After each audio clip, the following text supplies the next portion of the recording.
Qadr kechasi yilning eng buyuk va barakali kechasidir. Unda qilingan ibodat 1000 oy, ya'ni 83 yil ibodatdan afzaldir. Bu kechada Qur'on nozil qilingan va bu kechada farishtalar yerga tushadi. Barcha gunohlar kechiriladi va duolar qabul qilinadi.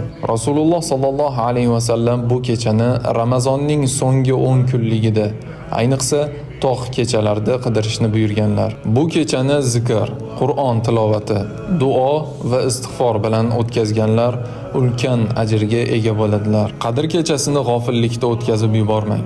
Bu kechada ko'p istig'for ayting. Oysha onamiz radhiyallohu anha aytadilar: "Ey Allohning rasuli, agar qadr kechasi ekanini bilsam, unda qanday duo qilay?" deb so'radim. Shunda u zot sallallohu alayhi va sallam: "Allohumma innaka afuvun tuhibbul afwa fa'fu anni" deb ayting dedilar. Agar men